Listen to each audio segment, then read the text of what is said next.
Hey there, welcome back to my channel. I'm going to do a quick video today on the pitfalls that happen to you while you're on this fitness journey. If you're a frequenter of my channel, you know everything I have been going through. I have Crohn's disease. I fight against that a lot. I went through a huge flare this summer thanks to my insurance company. I'm coming out the other side of that, trying to be more healthy, trying to get back in the gym, trying to get my physicality back. But when you fall out of your patterns, trying to get back in them is insane. Like, it is so hard. And I know from speaking to people all the time about this, that this is something that happens to everyone. I mean, it's human nature. People look at super healthy people and envy them, think like, you know, oh, it must be so easy for you to keep all that together. It's not. So before I went down with my flare last spring, I was on an amazing path. I was hardcore in the gym. I was getting so strong. I was really proud of myself. I had dropped a lot of weight. Most importantly, I was dropping body fat. I had gone from just a calorie restricted diet, working off my basal metabolic rate. That's how much calories your body needs to merely survive if you just sat there all day long. Mine is around like 1630.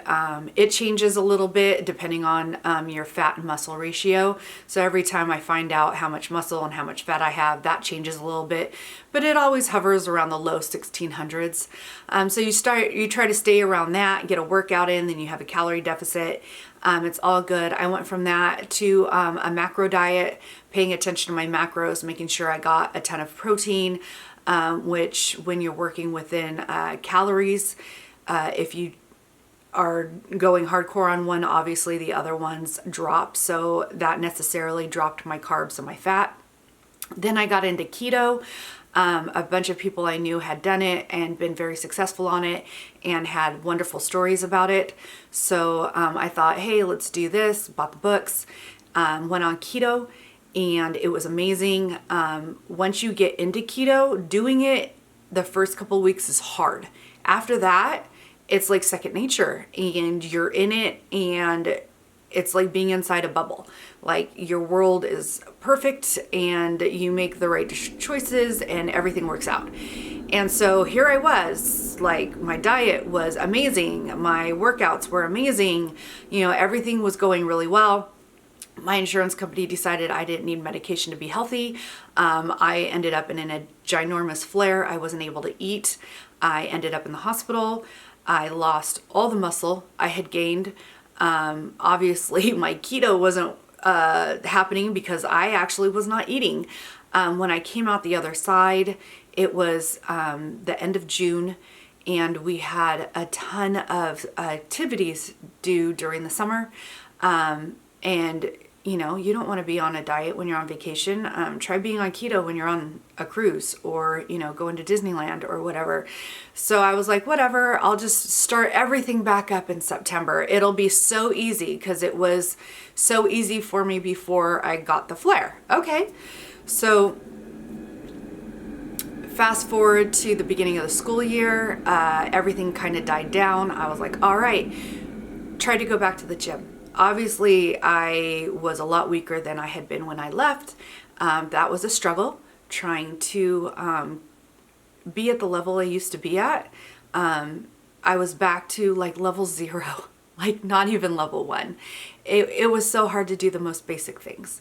And I knew that it was going to take a couple of rough weeks to get me even, you know, kind of back onto an even keel where I could be there and not die, and then not be able to move for the week afterwards. But after some fitful starts, especially since we had some more activities in October, I got there. I am kind of there. I have been back in my gym for a few weeks. I am picking up my strength a lot faster than I thought it would happen. I'm very pleased about that. But the diet, like, I haven't been able to do that. And, you know, life happens. We had Halloween. We went to a Halloween tea.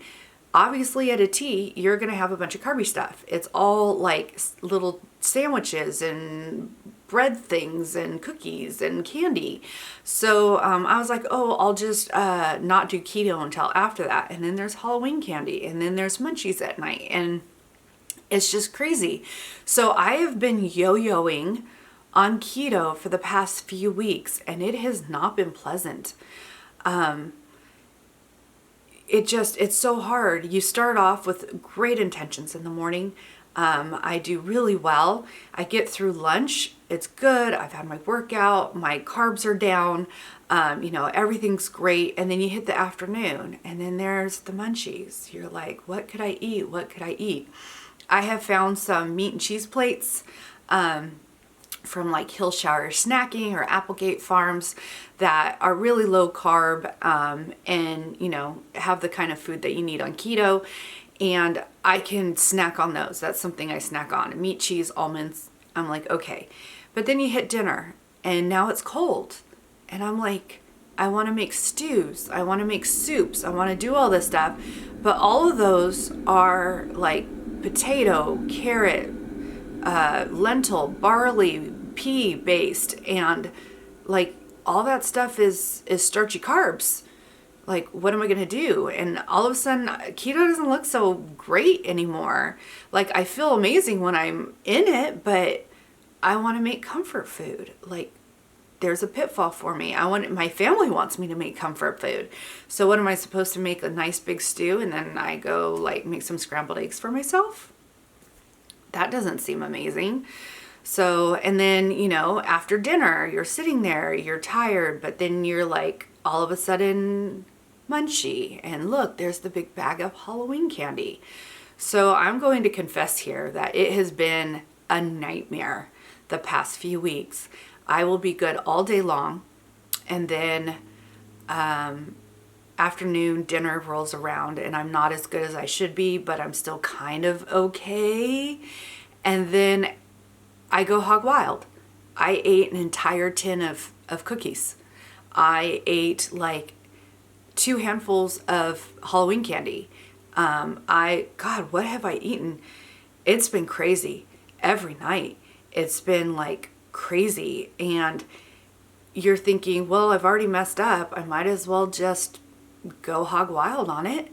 So here I am waking up to a pile of candy wrappers in the morning and feeling so shitty about myself. And I'm like, all right, today's the day. We're going to start over. And I do the same thing. But now I'm running into the problems of trying to give up carbs and eating too many carbs all at the same time. I get ginormous headaches. I call them keto headaches during the day because my body is craving those carbs that I just had the night before, and I'm depriving them of it because I'm not fat adapted yet. And then once I eat all that candy, I get a major sugar headache. Oh my gosh, I let go on Sunday. We were at the mall. I was waiting for my daughter to finish an art class, and I'm like, you know what? It got cold. I'm going to indulge myself. I got a slice of gingerbread loaf and a peppermint mocha from Starbucks. I had the worst headache on the drive home. Oh my gosh, the whole night I was dying. I'm like, why'd I do that to myself? Like, yeah, it was great for that 15 minutes that I had it, but like, was it worth the price of that? No, but it always seems like it before you do it. And so I don't have any answers. Like, these are just pitfalls, and I know that everybody goes through them. And I just wanted to share that you aren't alone. Like, I look like I have it together. My team thinks I have it together, but I'm seriously like struggling with my keto. Luckily, my workouts are enough to offset the calories.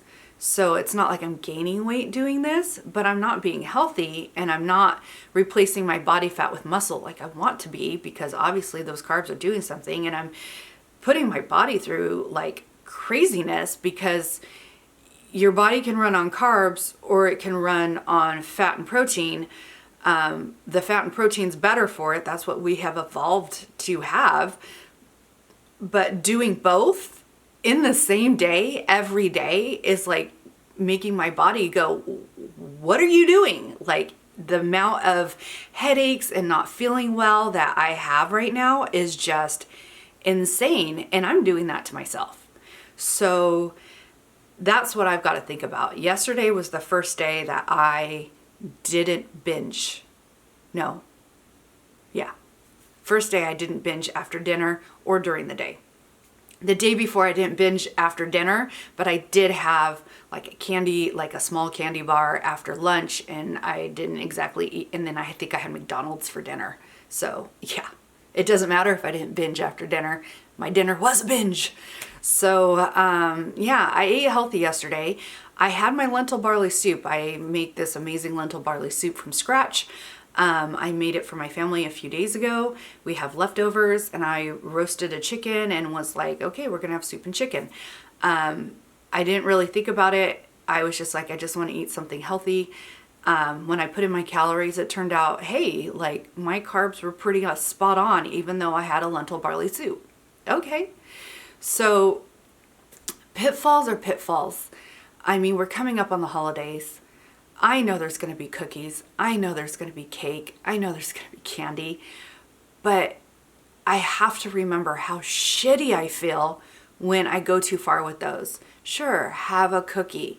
Sure, have a small slice of cake, or, like Thanksgiving's next week. We're going to be eating rolls and pie and stuff like that.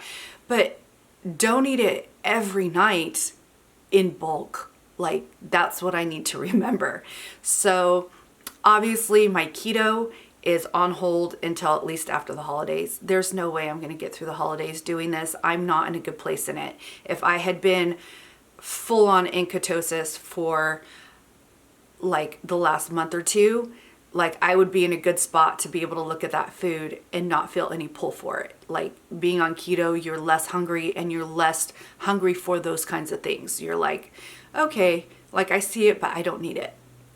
I'm not in that place. I'm going into the holidays in a moment of weakness.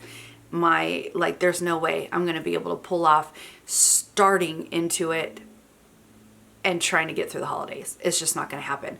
And I have to be realistic about that. It's just not going to work. So what am I going to do in the meantime?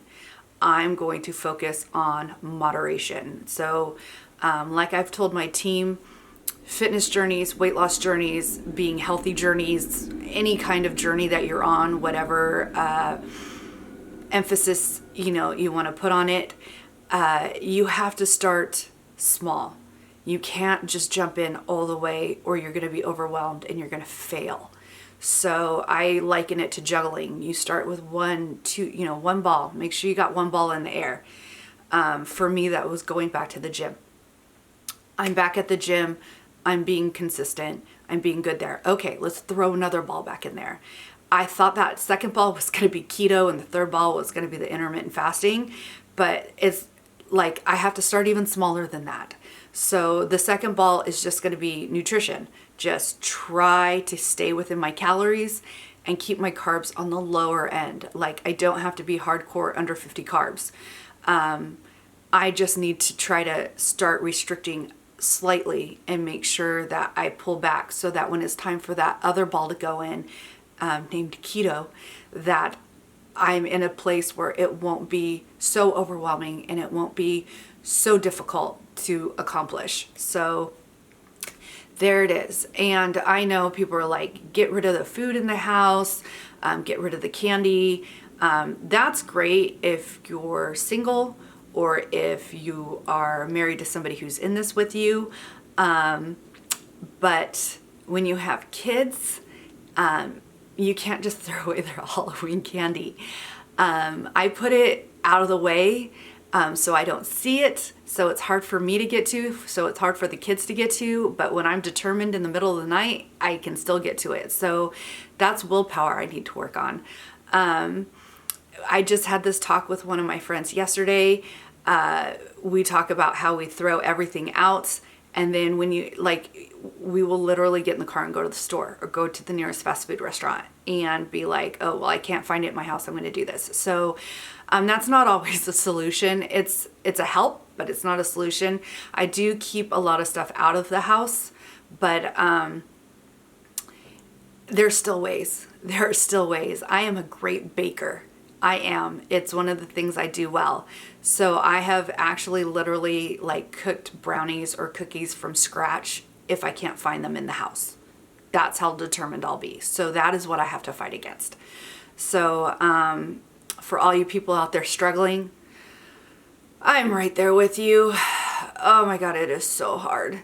But that's my plan. Like, you have to have a plan, and then you have to kind of try to stick with it, and that's where the hard work comes in. So my plan is to be consistent in the gym and to just try to stay as close to my calorie deficit as I need to, and to try to just curb the carbs and not try to cut them out altogether like I was. So the pitfalls, man. How did we come up with all these holidays that involve food? It was because it used to be winter and dark and nobody had shit to do. So that's what you did. You ate a big feast every now and then to remind yourself you were still alive in those dark winter months. And now that's coming back to bite us in the ass. So anyway, happy Thanksgiving, everybody. I hope you all have a good one and you make it through the holiday with most of your goals intact. All right, I'll see you on the other side. Have a good week. Bye.